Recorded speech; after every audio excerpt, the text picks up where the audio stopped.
नरेंद्र मोदी आसला जो आह्वान देते सबका विकास सबका विश्वास सबका प्रयास एवं विकसित भारत एवं ओडिशावासी प्रधानमंत्री सहित बीजेपी पर आस्था रखिक डबल इंजिन सरकार आनी 2024 पर लगातार भाव में आम डबल इंजिन सरकार मोहन माझी नेतृत्व में समस्त गरीब सहित समस्त वर्ग ध्यान दौरान उन्नति केमती से नजर रखिंट बहुत गुड़े योजना विगत दिन में ता भर मुख्य हूँ आमर सुभद्रा योजना एवं चाषी को 800 टंका ऊर्ध इनपुट सब्सिडी देवा ता सहित अन्य योजना सहित गरीब भाई भौणी मैंने जमी आहरी जीवन को सचल करने सहायक हम जेहेतु यही वर्ष आमर रेकर्ड परिमाण रे धान प्रोक्योरमेंट होती गत वर्ष इनपुट सब्सिडी देला परे 2024 रे नवरंगपुर 14 लाख क्विंटल धान किणा जाइतिला एई वर्ष 37 लाख क्विंटल ऊर्ध्व किणा जाइछि अतएव जो सरप्लस चाउल अच्छी सरकार गरीब लोक से उपकृत होते बोलिकी ओडिशा सरकार तरफ गरीब कल्याण योजना रे प्रधानमंत्री जो प्रति व्यक्ति गरीब भाई भौणी मानक 5 केजी दौरान मासक अतिरिक्त राज्य सरकार तरफ आहरी 5-5 केजी एप्रिल मासरू देवे विगत दिन ठारू एप्रिल में जून 1 किस्त देवे और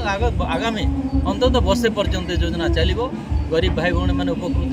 होकर जीवन को आगे सुगम सचल करेंगे ये मुझे निश्चित भाव में बहुत बहुत धन्यवाद देवी। सरकार आसला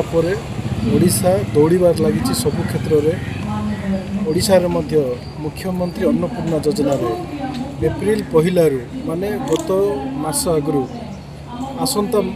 2027 पर्यंत वर्षे काल जो आम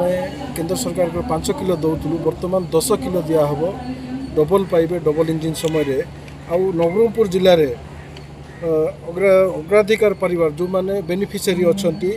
अंत्योदय 51,376 खाद्य राज्य खाद्य सुरक्षा SFSS रे 5,704 PHH रे 2,70,000 पाखापाखि टोटाल आमर 10,54,711 सदस्य आमर ये उपकृत हे जहाँफल कि जो गत सरकार ओडिशा को गरीब गरीब जो आख्या देते भोकमारी जो कहते लोक आराम रे रहिबे खाइबा असुविधा हम ना डबल इंजिन रो डबल सरकार कथा दे कथा रखिबा सर भारत माता की जय मां लक्ष्मी की डबल इंजिन रो सरकार सेति पई आगरे 5 केजी दिया होतला एबे 10 केजी जन जन को दिया हो चावल आगरे किछि टंका दिया हो नथला धान बिकिबा लोक क्विंटल को एबे 800 टंका अधिक दिया होची सीएम किसान पीएम किसान दिया होची एवं एई वर्ष बजट रे रखा हिची गत दिन रे स्वामी मरिगला पर मां माने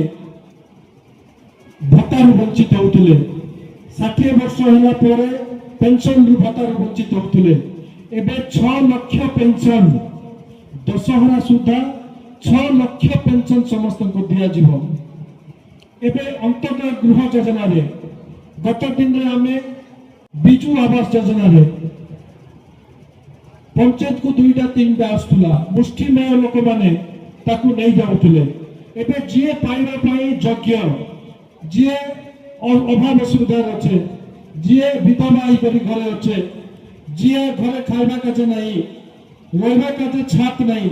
तार का जो अंततः गृह योजना माध्यम 7,000 कोटी टंका घोषणा करी प्रत्येक मासरे अंतोदय घर दिया है। भारतीय जनता पार्टी सरकार को ओडिशा रे आमे मु तो कहि परिबी आपण जेमिति आशा करिथिले होय तो ताठू भली ही करिथिबो खराब आमे करिनु जेमिति हमर विधायक कहले एवं आपण माने देखि आछंती रोड रास्ता बिजली पानी थारु नै की सबु नै की शिक्षा थारु सबु दिगरे स्वास्थ्य रे एबे बराबर भाव रे हमर डाक्टर अभाव थिला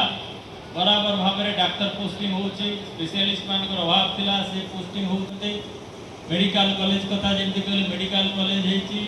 4टा डिग्री कॉलेज नुआ भाव रे तेंतुली खुंटी रायघर झरीगांव कोसागुमड़ा चालू हेची वर्तमान जमी चिन्हट हेची से कॉलेज मध्ये तयारी हेबो प्रति ब्लॉक रे गोटे स्पोर्ट्स कॉम्प्लेक्स केवल छाड़ी देले किसी जगह रही जाइए किंतु खुंटी झरीगाँ चौनाहांड रे बाकी सब 7टा ब्लॉक रे हमर जमी चिन्हट हो जाइए बहुत जल्दी स्पोर्ट्स कम्प्लेक्स गोटे गोटे स्पोर्ट्स कम्प्लेक्स 15-20-30 कोटी टଙ୍କା खर्च होगी आमर भाई भाई मैंने खेल केमती आगू जी और 2036 मसीह भारत में जो ओलंपिक आयोजन करने को जाऊँच मोदी जी प्रधानमंत्री उद्यम से आम भाई भाई मैंने निश्चित भाव में ओलंपिक रे मेडल आनी पारे एमती सब दिगरे ये सरकार एत सुंदर काम कर रेलवे कथा कहले विधायक भारतमाला बहुत जल्दी भारतमाला रोड खोलीज प्राय सरी जाइए नवरंगपुर जिले में काम टिके रही छत्तीसगढ़ आंध्र प्रदेश रे एति गले जोटा कि 13 घंटा लगुला रायपुर विशाखापाटना मात्र 6 घंटा आम जापर अर्थात मोटामोटी कहले नवरंगपुर रायपुर 3 घंटा नवरंगपुर विशाखापाटना 3 घंटा आम जापर उपलक्षे आपण मैंने समस्त तारीख जहाँ माननीय सांसद कहते 3,27,000 परिवार जहाँकि 10,54,000 बेनिफिशियरी अधिक 5 किलो चाउल पाइबार हकदार होती एक समय 3 मास आप एट टाइम 3 मास चाउल आप पाइबे एप्रिल मे जून 3 मास 15 किलो प्रति बेनिफिशियरी वाइज 15 किलो लेखे अधिका चाउल पाइबे तेणु आज गोटे शुभ दिन समस्त जो सरकार तरफ आज जो मैंने खाद्य भारत शिकार होते परिपूर्ण करने आज मुख्यमंत्री अन्नपूर्णा योजना शुभारंभ कराई तेणु ये उपस्थित